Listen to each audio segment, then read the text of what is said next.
अब हम next problem देखते हैं। Problem number 8।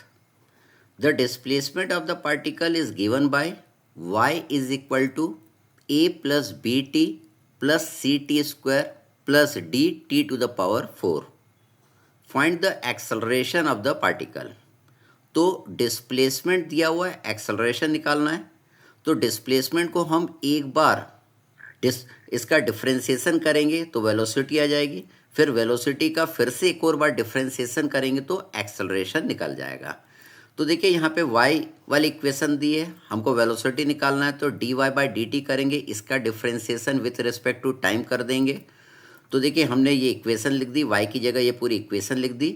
इसका t के रिस्पेक्ट में जब आप डिफ्रेंसिएशन करेंगे तो आपकी इक्वेशन आ जाएगी b plus 2ct plus 4dt cube. Differentiation करना हम पहले सीख चुके हैं। तो आपकी वेलोसिटी आ गई, आपको तो एक्सेलरेशन निकालना है, तो इसका फिर से वेलोसिटी का फिर से एक और बार डिफ्रेंसिएशन करेंगे विथ रिस्पेक्ट टू टाइम। तो देखिए ए वी की जगह देखिए ये मैंने वेलोसिटी लिख दिया जो आपने ऊपर से निकाल के रखा है, और एक और बार इसका मैंने डिफ्रेंसिएशन कर दिया तो एक्सेलरेशन निकल के आ गया, that is 2c plus 12d T square. फिर हम अगला प्रॉब्लम देखते हैं।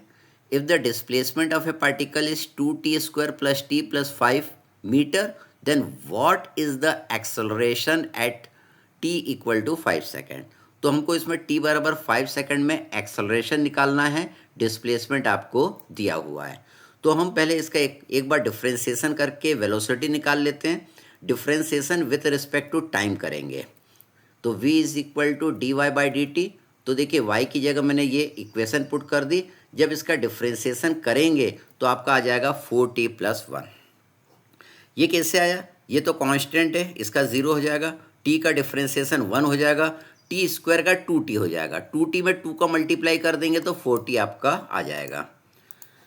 अब हमें तो एक्सेलरेशन निकालना है, तो एक और बार इसका वेलोसिटी का differentiation with respect to time फिर से करेंगे।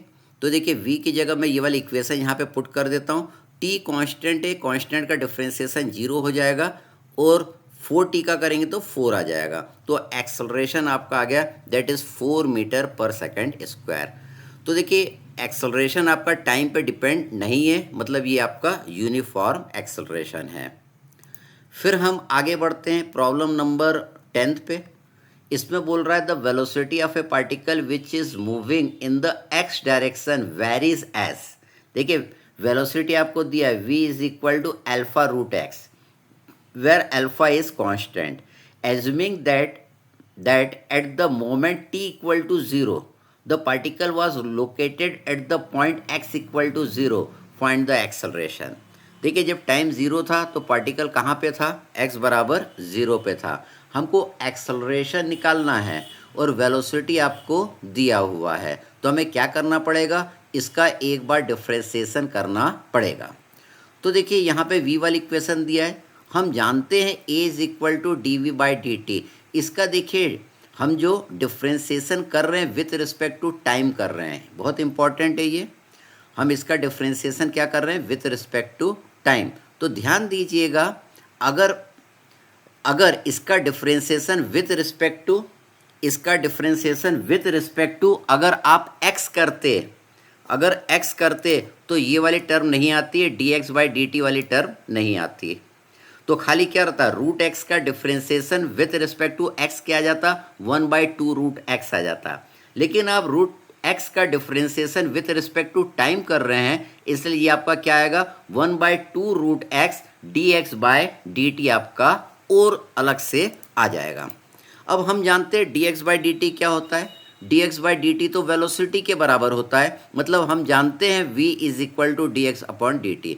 मतलब इस D X by D T की जगह हम क्या लिख सकते हैं, v लिख सकते हैं, और v आपका अल्फा रूट एक्स होता है, मतलब इस D X by D T की जगह अल्फा रूट एक्स हम लिख देंगे। तो देखिए हमने D X by D T की जगह अल्फा रूट एक्स लिख दिया। इस अल्फा रूट एक्स से, इस रूट एक्स से ये वाला रूट एक्स कट जाएगा और ये अल्फा से अल्फा में मल्टीप्लाई हो जाएगा, तो ये एक्सेलरेशन आपका आ जाएगा अल्फा स्क्वायर बाय 2 की वैल्यू आ जाएगा। फिर हम आगे बढ़ते हैं, प्रॉब्लम नंबर 11 देखते हैं। देखिए इसमें बोल रहा है the velocity of a particle is related with its displacement as X is equal to under root V plus one. Calculate acceleration at X is equal to 5 metre. X बराबर 5 metre पे हमको एक्सलरेशन निकालना है। तो देखिए यहाँ पे आपको इक्वेशन दिया है X is equal to under root V plus one. अगर एक्सलरेशन निकालना तो ए इज इक्वल टू आपका क्या होता है D we by D T होता है। तो देखिए हम इसको क्या लिख सकते हैं, इसको X square equal to V plus one लिख सकते हैं। तो इससे वेलोसिटी वाली इक्वेशन आ जाएगी v equal to x square minus one. हम जानते हैं a is equal to D we by D T होता है। देखिए यहाँ पे इसका हम डिफ्रेंसिएशन करेंगे with respect to time, with respect to time. तो देखिए जब विथ रिस्पेक्ट टू टाइम करेंगे तो आपका क्या आ जाएगा 2x dx by D T. ध्यान दीजिएगा अगर एक्स स्क्वायर का अगर हम डिफ्रेंसिएशन करें with respect to dx, with respect to dx, तो ये आपका आ जाता 2x, ये आपका आ जाता 2x। लेकिन यहाँ पे हम इसका डिफ्रेंसिएशन क्या कर रहे हैं विथ रिस्पेक्ट टू टाइम कर रहे हैं एक्स स्क्वायर का। तो ये आपका आ जाएगा that is dx 2x, X square का क्या आ जाएगा 2x dx by D T, D X by D T आपका और आ जाएगा।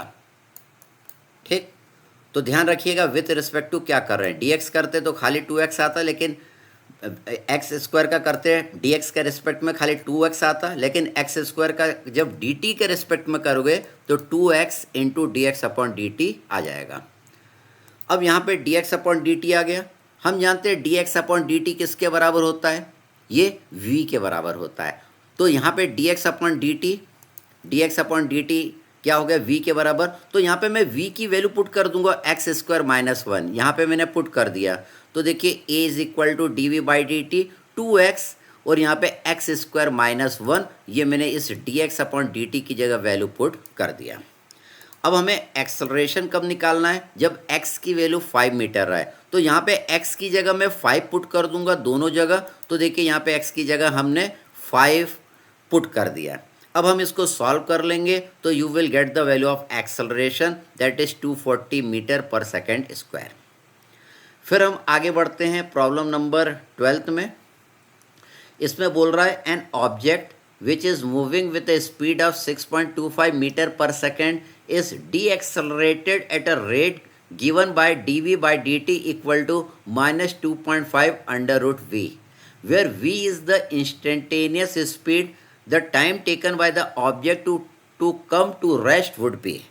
अब देखिए यहाँ पे de-acceleration हो रहा है, मतलब धीरे धीरे ऑब्जेक्ट क्या हो जाएगा, रेस्ट पे पहुँच जाएगा।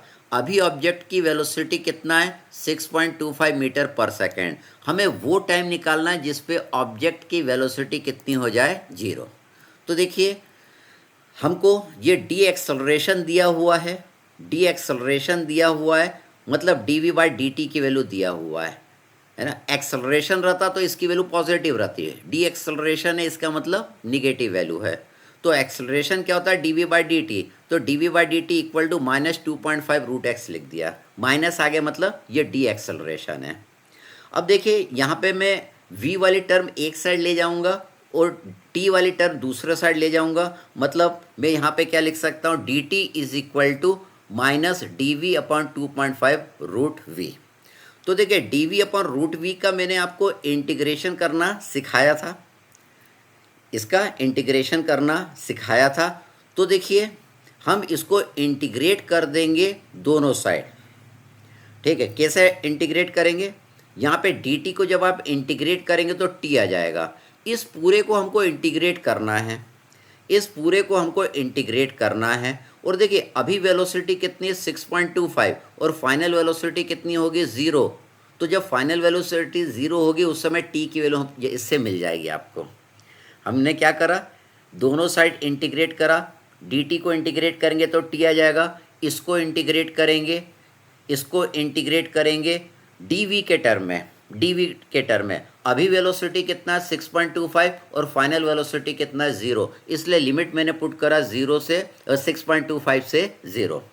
अब देखिए इसको मैं इंटीग्रेट करूँगा dv अपॉन रूट वी को, 2.5 तो आपका कांस्टेंट है, तो इसका इंटीग्रेशन आ जाएगा 2√v। देखिए मैंने आपको dx/√x को इंटीग्रेट करना सिखाया था, इसको इंटीग्रेट करना मैंने आपको सिखाया था। यहाँ पे जो आप इंटीग्रेशन कर रहे हैं वो क्या कर रहे हैं, dv/√v का आप इंटीग्रेशन कर रहे हैं, √v का।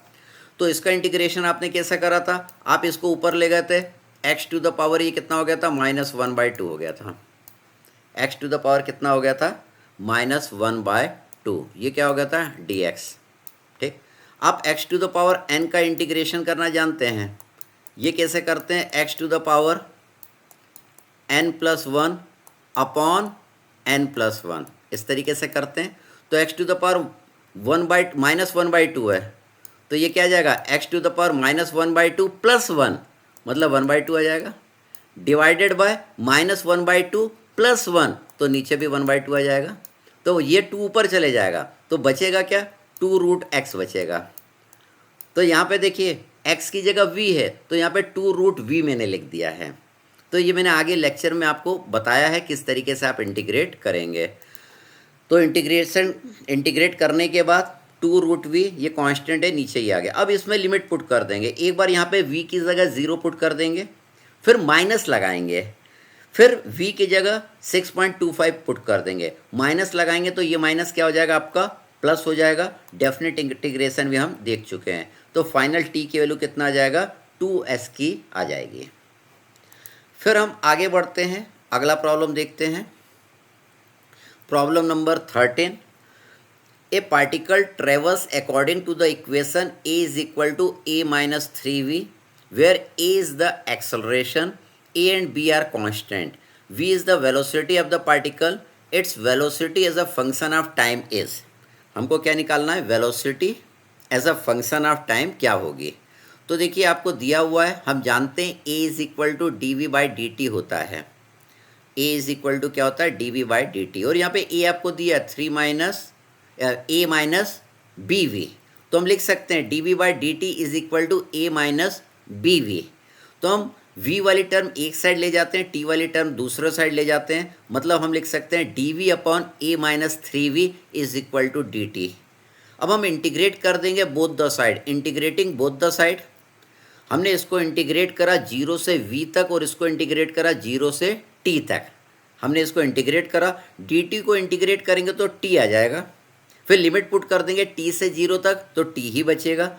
इसका इंटीग्रेशन ये फार्मूला होता है, इसको जब आप इंटीग्रेट करेंगे तो रेडीमेड फार्मूला क्या होता है, log e 1/b minus 1/b log e a-bv, ये इसका रेडीमेड फार्मूला होता है।